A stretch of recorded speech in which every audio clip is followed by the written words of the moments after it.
Something happened to me a few weeks ago that I planned to keep a secret, but recently it had been eating away at me and I needed to speak about it.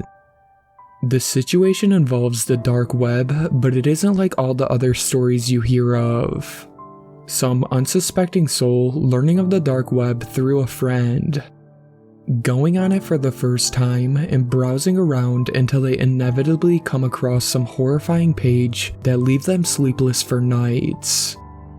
No, this is the opposite. To be honest, I'm actually the one who would be terrifying these curious souls. You see, I'm a dark web prankster, meaning I spend my free time on the dark web messaging with unsuspecting strangers. I join chat rooms and send them links to gory but obviously fake videos. I play similar videos in place of my webcam in private chats, tricking the other user into thinking they are chatting with a psychopathic killer. My favorite trick, though, is taking control of their cursor, manipulating the chat room and making the site unclosable unless they turn off their machine.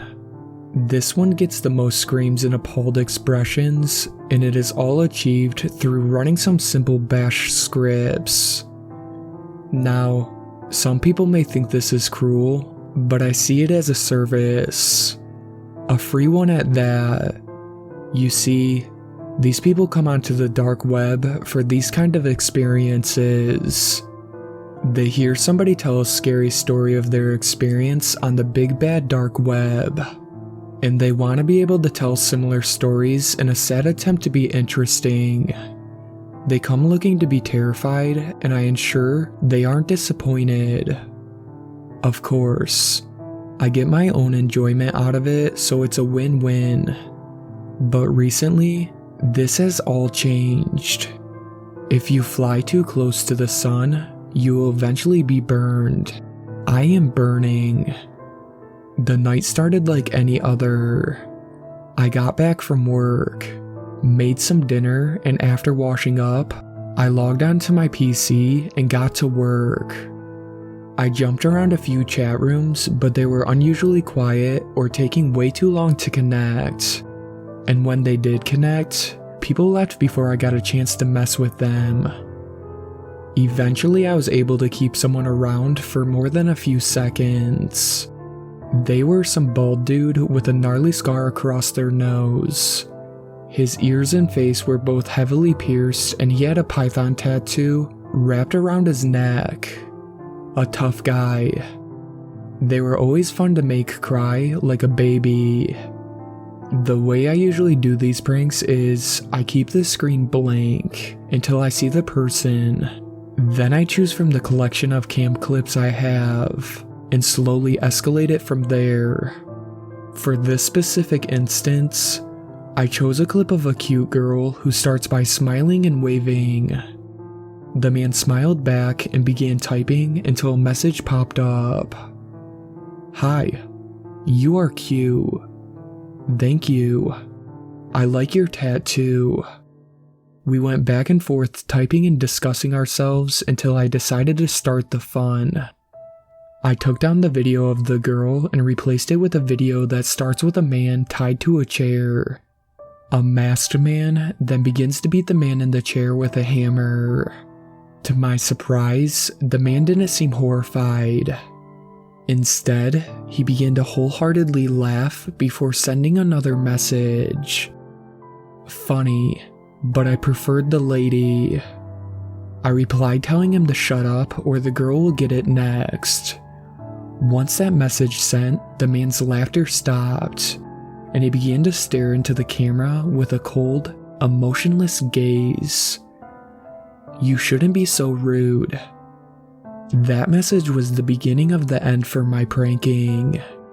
He began to type again, and when he stopped, my jaw dropped and my fun was over. He sent the message and it was my full name. I quickly moved my cursor up and tried to exit out of the chat, but my cursor froze before dissipating before my very eyes. I opened my console and began to frantically type some commands, but each one was denied. Slowly, the chat began to turn black with red font. I was in a full-blown panic now. My heart was racing and I felt like I had spikes sticking into my arms, legs, and neck. I couldn't control my breathing, and I was sweating profusely. All the while, that psycho was smiling into the camera, his dirty yellow teeth glaring at me as he continued to type. Let's have a look, shall we? The light from my webcam lit up, and sure enough, down in the left-hand corner of the screen was my terrified face, staring aimlessly at the screen.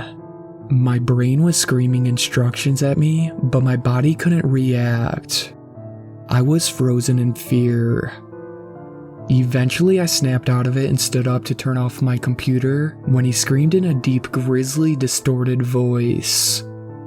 Wait. This stopped me in my tracks.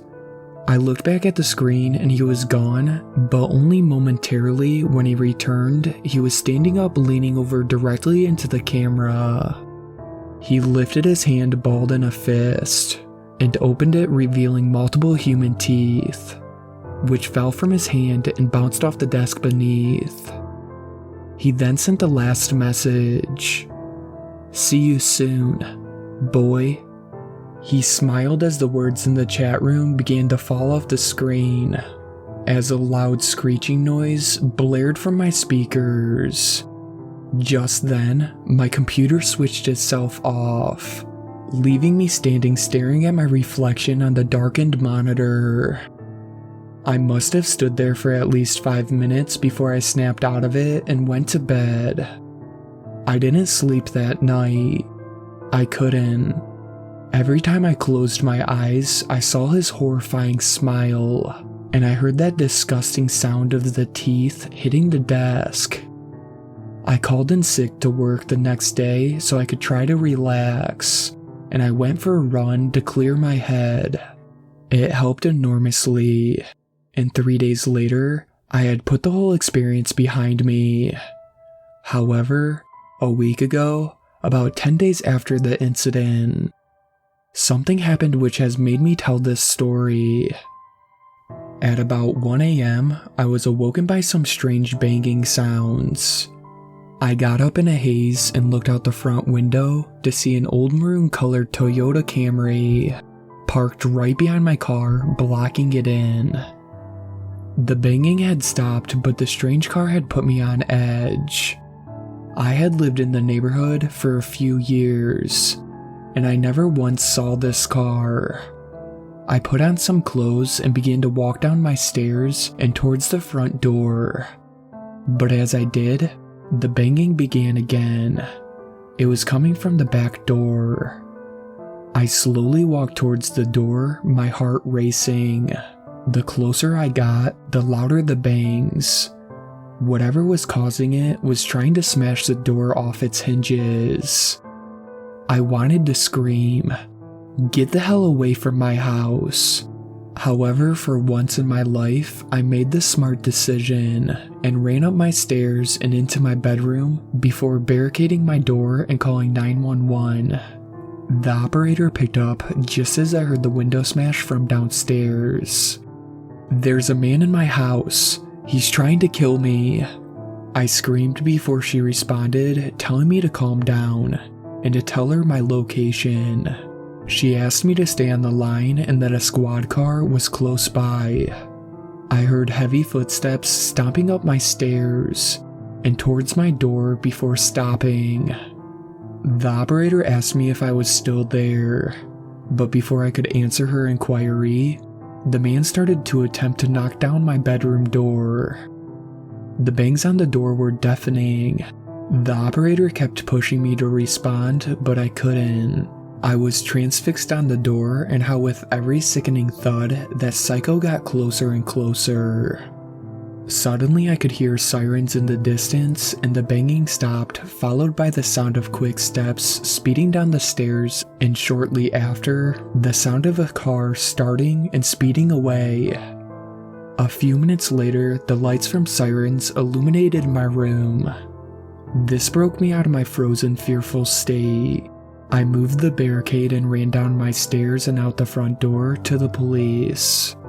They questioned me for some time and searched around my house. They found shoe and axe marks on both doors. My bedroom door had a massive hole in it from where the lunatic was cutting it. I gave them a full statement and told them everything. When all was finished, they drove me to my friend's house as I couldn't stay at mine anymore. The next day I rang my landlord and canceled my tenancy, which cost me my deposit and a cancellation fee. I've been staying with my friend while I look for a new place. I haven't been sleeping at all. I'm terrified that that psycho will find me again. The police found no evidence that could be used to find him, but the Camry. But there are thousands of them in the state alone. I fear for my life every day, and I'm unsure if I'll ever be safe again. Stay off the dark web. It is mostly used by jokesters, but it only takes one wrong click to put your life in danger. Shout out to my superfans, Sweet Black Swan, Tacy, and Brooklyn. I really appreciate you guys supporting my channel, and I really look forward to making more content for everyone.